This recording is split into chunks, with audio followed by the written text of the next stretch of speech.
পিতৃপক্ষে কাঁচি নিয়ে দুর্গাপূজা উদ্বোধন করতে চান। মুখ্যমন্ত্রী ইচ্ছা করে ছাতা না ধরে মাথায় কাপড় লাগান এবং কাপড়ের পাশে কানটা খুলে দেন, যেন মাথায় বৃষ্টি পড়বে কানে পড়বে না। এইটা হচ্ছে মুখ্যমন্ত্রী কমপ্লিট মেসেজ দিতে চান যে এত দুর্গাপূজা হয়, এত হিন্দু ছেলেমেয়েরা যুক্ত, আমি একটু গেলাম, কিন্তু আমি বাধ্য হয়ে গেলাম, আমি তোমাদের লোক, তোমরা আমায় ভুল বুঝো না। তোমাদের 35 ভাগ যেন আমি একদম পুরো মাত্রায় পাই, এটাই হলো উনার আসল কাজ। উনি চাকরি দেননি, শিক্ষিত হিন্দু বলুন মুসলিম বলুন সবাই বঞ্চিত হয়েছে। উনার শিল্প তাড়িয়েছেন, 11তে এসে শিল্প তাড়িয়েছে, 16তে এসে চাকরি খেয়েছে, আর 26-এ যদি আসে তাহলে হিন্দু শেষ। আজকে হিন্দুদের কাছে আমি এই কথাটা বলে গেলাম, আপনাদের জোট বাঁধতে হবে, জোট বাঁধতে হবে। এই মুখ্যমন্ত্রী কখনো কোথাও বলেন না উর্দু স্পিকিং মুসলিম, বাংলা স্পিকিং মুসলিম, ইনি হিন্দি স্পিকিং বাঙালি স্পিকিং বলেন, যাতে আমাদের সনাতনীদের ভাগ করা যায়। আমি আপনাদের বলছি, ভাষার নামে, জাতের নামে, ব্রাহ্মণ ক্ষত্রিয় বৈশ্য শূদ্র, রাজনীতির নামে আপনারা বিভক্ত হবেন না। বিভক্ত যদি হন তাহলে আগামী দিনে পশ্চিম বাংলায় আমাদের কাশ্মীরের মতো হবে অস্তিত্বের সংকট। এবং আপনারা নিজেরা দেখুন জনবিন্যাস কিভাবে বদলে যাচ্ছে, কিভাবে জনবিন্যাস বদলে যাচ্ছে। আজকে 1947-এ যেদিনকে ভারত পাকিস্তান সৃষ্টি হলো, সেদিন আজকের বাংলাদেশে হিন্দু জনসংখ্যা কত ছিল? 33%। আজকে বাংলাদেশে হিন্দু কত? 7%। বাংলাদেশে শিখা টিকি রাখা নিষিদ্ধ। বাংলাদেশে গলায় তুলসী মালা, আচার মালা পরা নিষিদ্ধ। মাথায় সিঁদুর বলুন, টিকা বলুন, যাই বলুন, পরা নিষিদ্ধ। ধুতি পরা নিষিদ্ধ। মেয়েদের শাখা পলা, সিঁদুর পরা নিষিদ্ধ।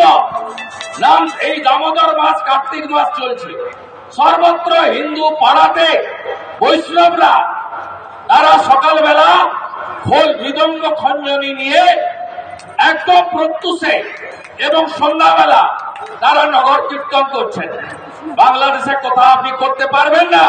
কেন? আমরা 33% থেকে নেমে 7% হয়েছে। পশ্চিম বাংলায় 1951 সালে জনগণনাতে হিন্দু ছিল 85%। 2011 জনগণনায় হিন্দুর সংখ্যা হয়েছে 72%। আমি শুভেন্দু অধিকারী দায়িত্ব নিয়ে বলে গেলাম, রেকর্ড করে রাখুন মোবাইলে। এখন তো ইলেকট্রনিক সিস্টেম, অস্বীকারের জায়গা নেই। 2027 সালে যে জনগণনা শুরু হবে, 2031-এ যার ফলাফল আসবে, দেখবেন পশ্চিম বাংলায় হিন্দুরা 85 থেকে 65-র নিচে নেমে যাবে। এটা কেন হচ্ছে বন্ধু? আমাদের তো ভারতীয়দের নিয়ে কোনো সমস্যা নেই, হিন্দু মুসলিম শিখ খ্রিস্টান জৈন বুদ্ধিস্ট কাউকে নিয়ে সমস্যা নেই। এটা হচ্ছে এই কারণে মোট 4000 কিলোমিটার বাংলাদেশের সঙ্গে আমাদের বর্ডার আছে। কোন কোন রাজ্যে আছে? মিজোরামে আছে, মেঘালয়ে আছে, ত্রিপুরায় আছে, আসামে আছে, পশ্চিমবঙ্গে আছে। সবচেয়ে বেশি বর্ডার কোথায় আছে? পশ্চিমবঙ্গে 2200 কিলোমিটার। এই মুখ্যমন্ত্রী তোষণবাজ মুখ্যমন্ত্রী, ভোট ব্যাংক ছাড়া কিচ্ছু বোঝে না। এই মুখ্যমন্ত্রী এইটাকে বাংলাদেশ 2 করতে চায়। তাই 540 কিলোমিটার বেড়া দিতে বিএসএফ কে এবং এনএইচএ ভারতের স্বরাষ্ট্র মন্ত্রককে তারা টাকা দেওয়া সত্ত্বেও জমি দেয়নি। খোলা হু করে বাংলাদেশের মুসলমান এসে আমাদের ডেমোগ্রাফি বদলে দিয়েছে। আগে উত্তর দিনাজপুর, মালদা, মুর্শিদাবাদে সংখ্যা ছিল, আজকে 9টা জেলা, দক্ষিণ 24 পরগনা, উত্তর 24 পরগনা থেকে, বীরভূম থেকে, নদিয়া থেকে, কোচবিহার থেকে, হাওড়া জেলার একটা বড় অংশ থেকে আপনার হাতের বাইরে কার্যত চলে গেছে। এই যে চিৎকার করছে না, এসআইআর নট নিউ স্বাধীনতার পরে 8 বার হয়েছে, শেষ হয়েছে 2002-এ, 2003-এ ফাইনাল ভোটার লিস্ট, 2004-এ ওই ফাইনাল ভোটার লিস্টে ভোট হয়েছিল। আজকে সেদিনও 26 লক্ষ ভোটার বাদ গেছিল। এই মমতা বন্দ্যোপাধ্যায়ের রাজত্বকালে শেষ 10 বছরে 1 কোটিরও বেশি, আরো বেশি হবে, গুণে শেষ করা যাবে না। বাংলাদেশে মুসলিমরা এই বেড়া নেই ঢুকে আমাদের ধর্ম জিহাদ, ল্যান্ড জিহাদ, লাভ জিহাদ এবং ভোট জিহাদ করে গোটা পশ্চিম বাংলার ডেমোগ্রাফি বদলে দিচ্ছে। আপনি বাসন্তী এক্সপ্রেসওয়েতে যান, বসিরহাটে যান, স্বরূপনগরে যান, ক্যানিং গোসাবাতে যান, চিত্র কি ভয়াবহ চোখের সামনে দেখে আসবেন। কি অবস্থা আজকে পশ্চিমবঙ্গের এই অবৈধ অনুপ্রবেশকারী বাংলাদেশি মুসলিমরা করে দিয়েছে। তাই আমরা বাড়িতে যেমন সাপ এলে কার্বলিক অ্যাসিড দিই না, আজকে ইলেকশন কমিশন গর্তে কার্বলিক অ্যাসিড দিয়ে দিয়েছে।